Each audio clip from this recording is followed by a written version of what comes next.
अस्सलामुअलैकुम वरहमतुल्लाहि वबरकातुहू।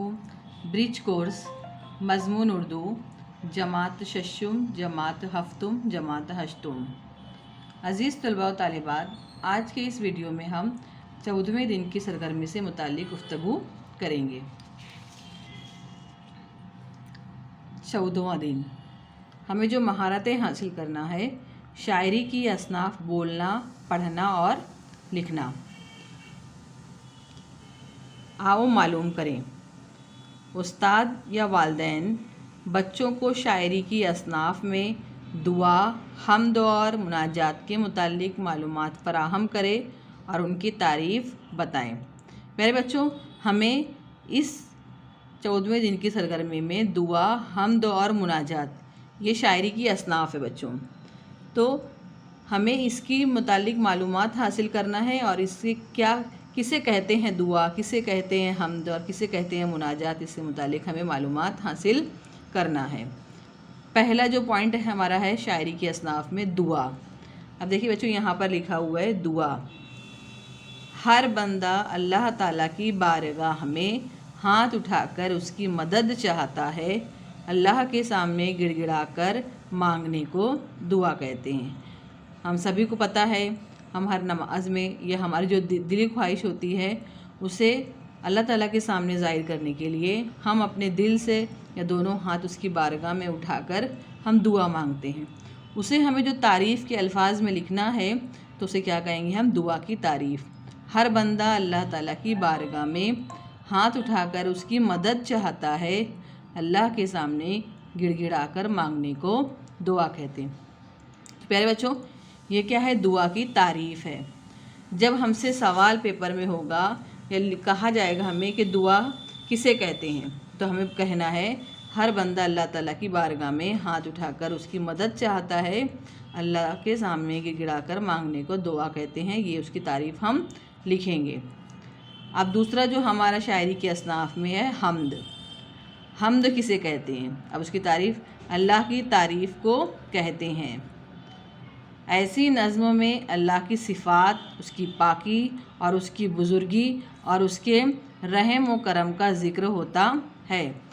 प्यारे बच्चों, जो हमारी दरसी किताब होती है जिसकी शुरुआत हमारी हम्द से होती है, दुआ से होती है, मुनाजात से होती है, तो जो उसमें हम्द होती है उसमें हमें शुरू में ही जो नज़्म होती है जिसमें अल्लाह ताला की बनाई गई चीज़ें जैसे ज़मीन, आसमान, सूरज, उसकी तरफ से होने वाली बारिश और शजर व हजर, इतनी बेशुमार चीज़ें, कुदरत की बेमिसाल चीज़ें अल्लाह ताला ने बनाई है, उसी को लेकर हम जो शायरी की ज़बान में हम अल्लाह ताला की तारीफ़ बयान करते हैं उसे क्या कहेंगे हम? हम्द। जब हमको पेपर में लिखने के लिए आएगा कि हम्द किसे कहते हैं या किसी ने हमसे सवाल किया कि हम्द किसे कहेंगे, तो हम क्या कहेंगे उसकी तारीफ़ में? अल्लाह ताला की तारीफ़ को कहते हैं। हम्द किसे कहते हैं? अल्लाह ताला की तारीफ़ को कहते हैं। ऐसी नज़्म में अल्लाह की सिफ़ात मतलब उसकी खूबी बयान की जाती है। सिफ़त मतलब खूबी, सिफ़ात अल्लाह ताला की सिफ़त खूबी बयान की जाती है, उसकी पाकी बयान की जाती है और उसकी बुज़ुर्गी और उसके रहम व करम का ज़िक्र होता है, तो उसे क्या कहेंगे हम बच्चों? हम्द कहते हैं। अब हम देखते हैं तीसरी शायरी की असनाफ़ मुनाजात। अब यहाँ पर देखिए मुनाजात।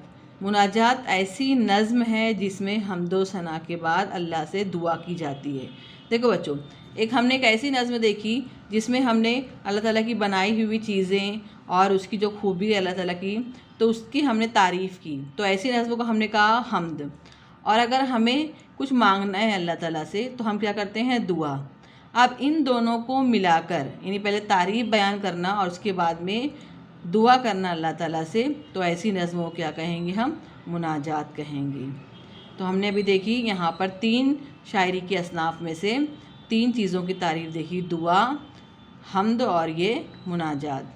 तो आपको समझ आ गया हो कि दुआ किसे कहते हैं। अगर हमें कोई चीज़ की हमारी ख्वाहिश है और हम अल्लाह ताला की बारगाह में दुआ करते हैं तो वो लफ्ज़ कहलाएगा दुआ, और जिसमें हम अल्लाह ताला की खूबी, उसकी सिफ़ात, उसकी पाकी बयान करते हैं, ऐसी नज़्म में उसकी तारीफ़ बयान करते हैं, तो उसे हम्द कहते हैं। और मुनाजात में मतलब तारीफ़ भी बयान की जाती है और दुआ भी मांगी जाती है, तो ऐसी नज़्मों क्या कहेंगे हम? मुनाजात कहेंगे। हम उम्मीद करते हैं कि आपको तीनों तारीफ़ समझ आई होगी। अब आओ अहलियत पैदा करें। अपने उस्ताद वालिदैन की मदद से हम दुआ, हम्द और मुनाजात की मालूमात हासिल कर चुके हैं, तो मुख्तसर उनकी तारीफ़ बयान कर सकते हैं। अभी हमने यहाँ पे तीनों की तारीफ़ यहाँ पर देखी। वापस से आपको समझकर उसको याद करके आपको उसको अपने उस्ताद या अपने वालिदैन के सामने उसको बताना है कि दुआ किसे कहते हैं, हम्द किसे कहते हैं, मुनाजात किसे कहते हैं। आप अच्छी समझ लीजिए, बहुत ही आसान है, जिसमें हम अल्लाह ताला से दुआ मांगते हैं, अपनी ख्वाहिश ज़ाहिर करते हैं, मदद चाहते हैं उसकी, तो वो दुआ कहलाएगी। जिस नज़्म के अंदर हम अल्लाह ताला की खूबी, सिफ़ात, बड़ाई बयान करते हैं उसे हम हम्द कहते हैं। और ऐसी नज़्म जिसमें हम अल्लाह ताला की तारीफ़, तौसीफ़ बयान करने के बाद हम दुआ मांगते हैं, तो उस नज़्म को क्या कहेंगे, हम मुनाजात करेंगे। तो ये अच्छी से समझ आया होगा, हम उम्मीद करते हैं ऐसी। और अपने इस तीनों की तारीफ़ अपने उस्ताद या वालिदैन को सुनाएं।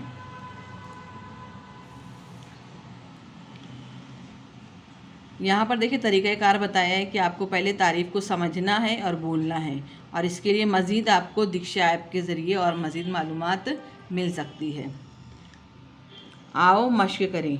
हासिल की गई मालूमात के मुताबिक दुआ, हम्द और मुनाजात पढ़ चुके हैं, तो मुख्तसर उनकी तारीफ़ लिखिए। अभी हमने देखिए आओ मालूम करें में उनकी तारीफ़ को समझा। उसके बाद में आओ अहलियत पैदा करें, इसमें हमने यहाँ पर अपनी समझी हुई तारीफ़ों को हमने अपने उस्ताद या वालिदैन को सुनाया, बयान किया उसको।